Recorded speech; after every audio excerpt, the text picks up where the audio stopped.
Yeah, this on here real quick talking about the game between the Vikings and the Patriots and how that transpired and all that good stuff. Um it was solid, for sure. Good a good back and forth between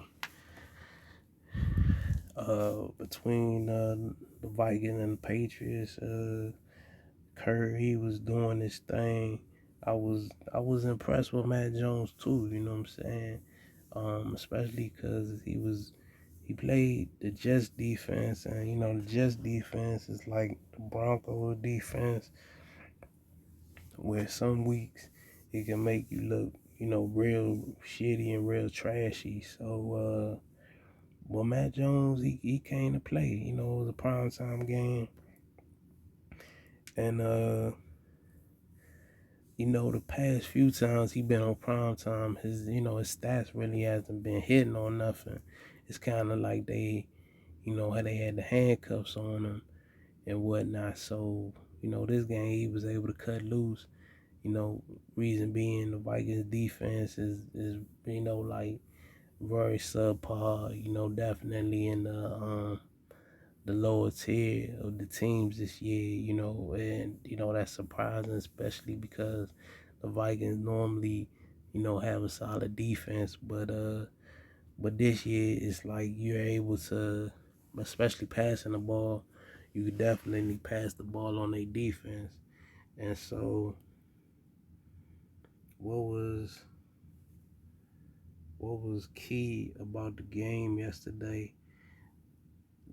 The Vikings came through in the clutch. They showed up in the fourth quarter, and the Patriots didn't. Um, Total plays, the Vikings had 66 to 55. Third down conversions, Patriots was 3 of 10, and the Vikings was 6 of 15. You look at yards per play, the Patriots actually did better with that. They had 7.4 to the Vikings 5.4. They had more yards with it was 409 and 358, and so total drives it was 11 apiece.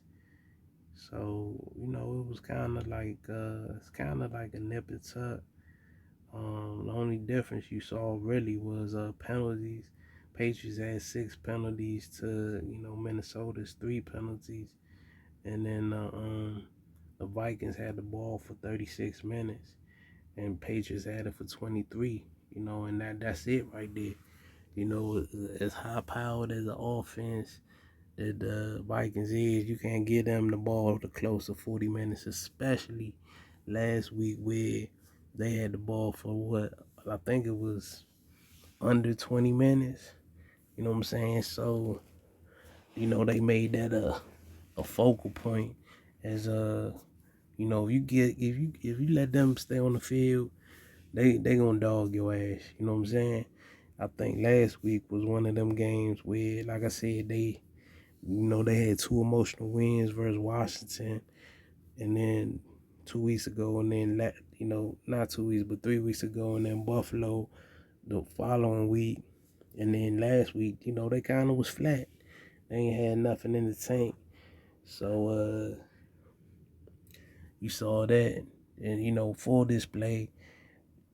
They just got a ton of dogs out there.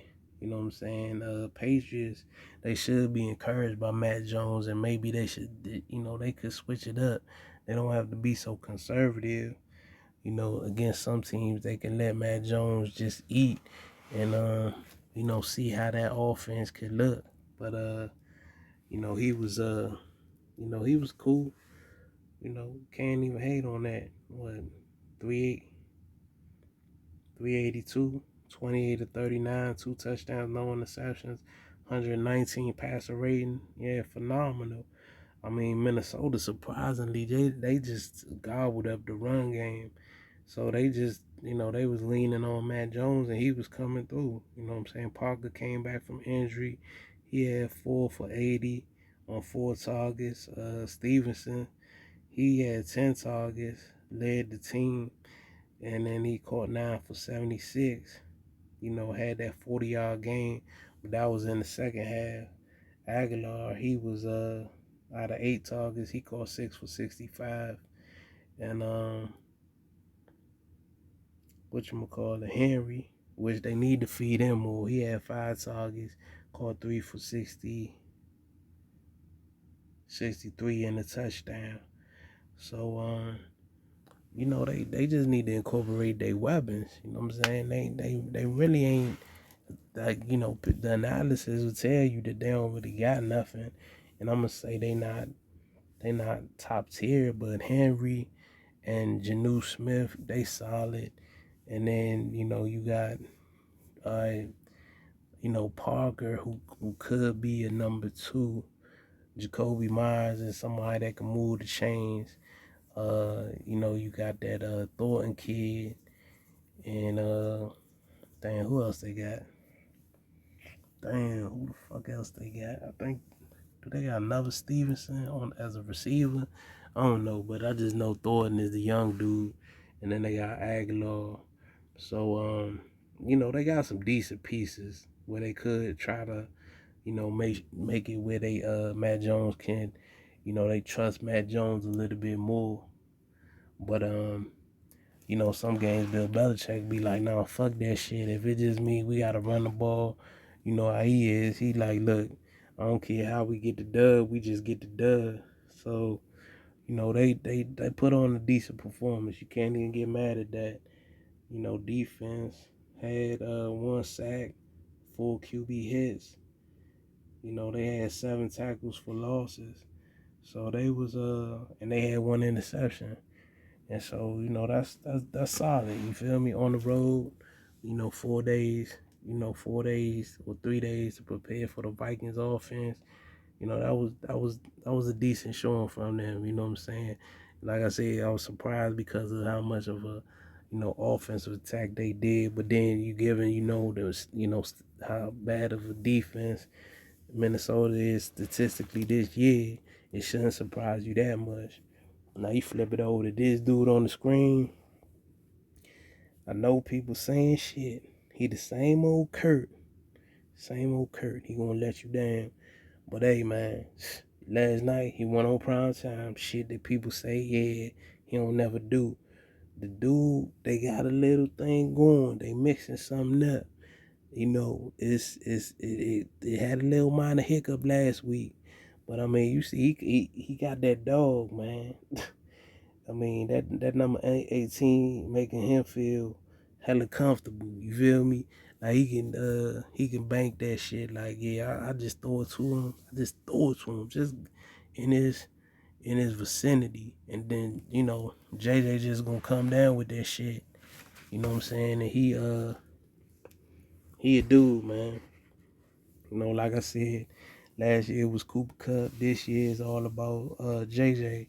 He hands down he should get all the honors as far as top receiver, and if he play all the way through, he should lead. He should lead the league in receiving yards, and I mean, well, I don't know. No, let me take that back, cause Tariq Hill, he kind of having more of a monster year, so it might be hard for him to get that, because Tariq is he on a different pace right now. But as far as blow for blow, it'd be a toss up as far as who you gonna get. They both affect the game the same kind of way. Once they get it going, it's like they kind of hard to stop. They both is people that you gotta shift the coverage to, and bring that safety on that side to have a shot. And then even with that, they still, they even still, both the quarterbacks still feel confident throwing it their way. And if they don't, then it just opens up the whole other side of the field to the other ballers. So, what I'm saying, you got Let me see who you got. I mean, the running game wasn't nowhere. Cook had 42 on 22 carries, so that ain't nothing. Cousins had he had 30 for 37, 299, 3 touchdowns, 1 interception, 116 passer rating. You also put that with Jefferson's 9 for 139 and a touchdown. And then Thielen also had a touchdown, 61. And Hawkinson also came in with 6 targets, 5 for 43 and a touchdown.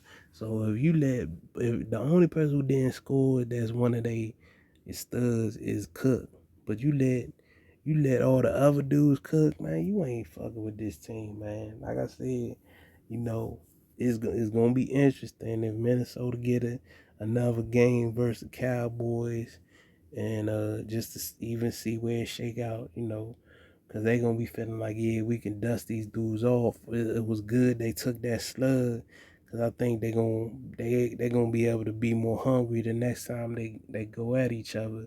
But yeah, the NFC playoff positioning is gonna be good, because it's like each week everybody vying for, like, to say, like, yeah, we the motherfuckers that y'all need to take a look at. San Fran, they got a squad. They slowly getting Kittles back involved in the offense. You got Samuels, C Mac, Ayaku, and you still got Mitchell, and then Jimmy G, a dude that people kind of go in on, but he's more clutch than you think. You know what I'm saying? Like, if he plays, San Fran wins. When he don't play, they lose. Then you got Philly, and then you got